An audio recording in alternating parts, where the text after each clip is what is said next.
Welcome back to Good Day. It's the last Friday of October and the last day of October, so why not make this Halloween a furry one? Of course. So we're going to be talking with our friends here. We've got Steve with the Toledo Animal Rescue with us this morning, and we have an interesting friend here. A special guy. We do. Yeah. We have little Cabrew.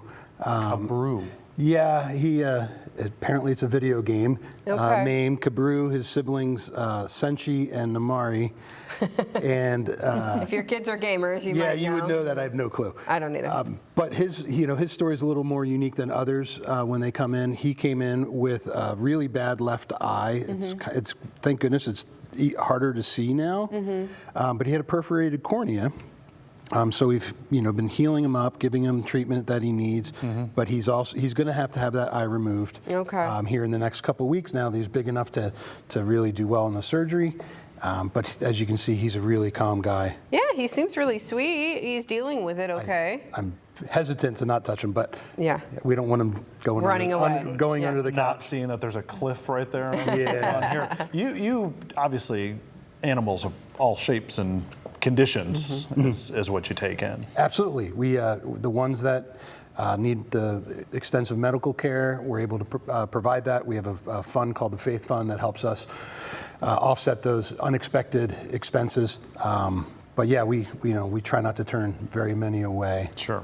So what if somebody wants to adopt this guy? What would they have to wait for the surgery, or how would that all work? They can come in and visit him. He's available for visits. Okay. But yeah, he wouldn't go home until after he's fully recovered. We don't like sending animals into the home that aren't recovered from any medical procedures or medications and things like that. But can they put a hold or just? Sure can. They can come and put a hold on them. And then we also encourage people to visit while they're still with us, so, start building up that bond. Okay. Can we talk about these names too? We were just talking about. There's when you're naming hundreds and hundreds and hundreds of animals, you kind of get really creative. Honestly, the more creative names, the better. Yeah. Because as we were talking off air, people change the names of their cats specifically. Dogs maybe not so much because they do, pay attention to their names more.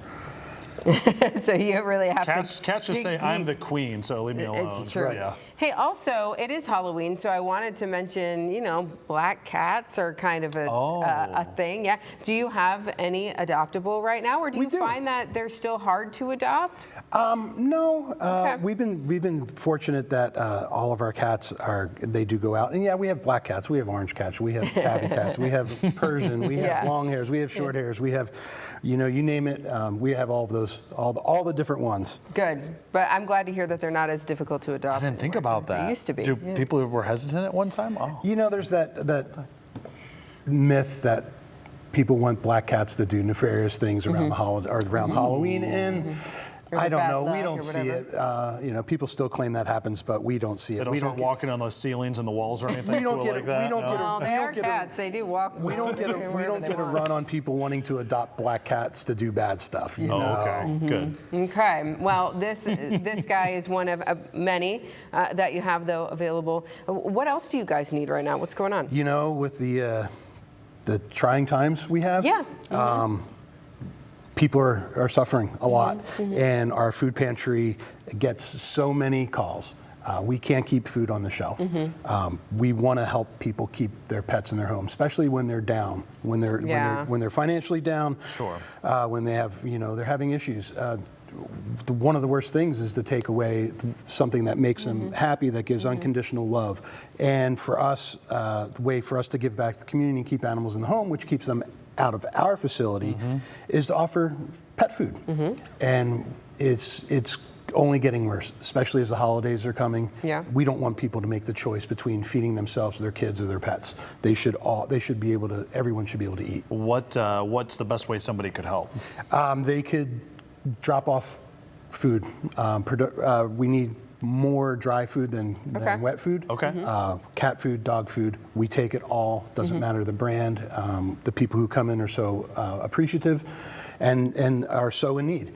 And so we really encourage people, if they're not able to adopt, to please give back. Give back to the community. Check in on their neighbors and friends who might have some food insecurities. Yeah. It's real. You know, we have our little tagline is no one should go hungry, and neither should their pets. And neither should. And that really is true, because if people can't feed their animals, they think, well, we'll let them survive on their own, and then they'll pop them outside, and then that just makes matters even worse. Yeah. And we don't want people to make the choice from feeding themselves and their pets, because more times than not, they're going to give that food to their pets. To their pet. Yeah. There are some cases, though, that you have seen where people might be in that situation and they end up dumping the pet at a local shelter. You all have dealt with that sort of thing. There is a right way if you have to, if you're really in that situation where you can't care for your pet anymore, there's a better way to go about it. Absolutely, especially now as the weather's getting colder.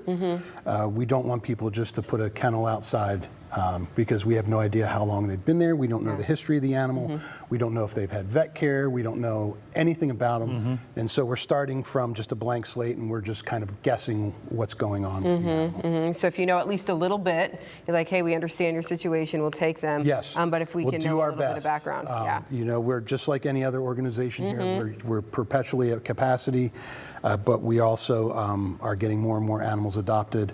Encouraging people, if they want one kitty, why not take two? Because two kittens. They keep each other entertained. That's exactly you've got it. two, Ryan. You're out of the house, when you're out of the house all day, they keep each other entertained. Caring for two is really not that much more difficult, especially cats. Two dogs might be a little bit different to care for, but two cats, it's not that much more different. No. Be a little bit more attentive on your litter boxes, and everything should be fine. And you get cats of different temperaments as well. Cabru seems a little chill. Pretty chill. When he gets getting this loving, I guess. when too.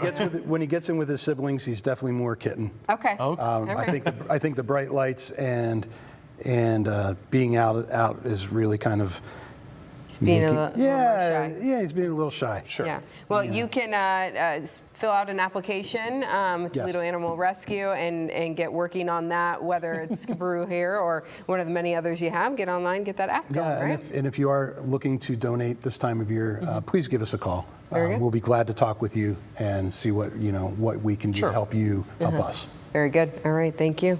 We'll be right back. I like that. Cabru. Yeah, it's cute. Good job, little guy.